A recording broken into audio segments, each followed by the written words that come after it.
Hi, BrenTech here, where tech is made simple.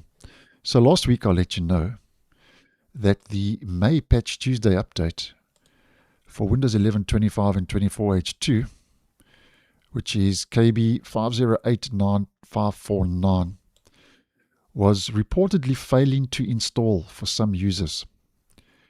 And this was just according to reports.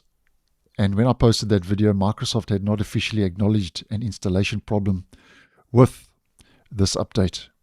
And just on a quick side note, I'll leave the video for the update linked because there's quite a bit going on if you'd like some more information. Now, just to let you know that late on Friday in my region, Microsoft now has officially confirmed over on its known issues health dashboard page that 5089549 was failing to install. So that's official confirmation now because it is a known issue. And Microsoft said it might fail to install with this error, 0x800F0922. Now the problem was, according to Microsoft, that on affected devices the installation might proceed through the initial phases but fail during the reboot phase at approximately 35 to 36 completion. The installation then rolls back with error code, and users might see the message, "Something didn't go as planned, no need to worry, undoing changes, please keep your computer on." So that's what the problem was. Now, just to let you know that if you were affected by this issue, that Microsoft said that this issue is now mitigated using known issue rollback.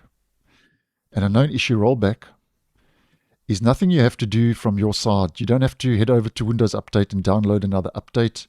Basically, a known issue rollback, quick recap, is a Windows servicing improvement that enables Microsoft to revert a single targeted fix to a previously released behavior if a critical regression is discovered, as in the case with this update for some users.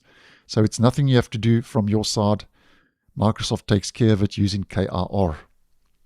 And Microsoft says the resolution has already propagated automatically to consumer devices and non-managed business devices, and restarting your Windows device might help the resolution apply to your device faster. So if you were experiencing this issue, then what I would suggest is just restart your device anyway, and that will hurry up the process to roll out the known issue rollback to address the issue. So thanks for watching, and I'll see you in the next one.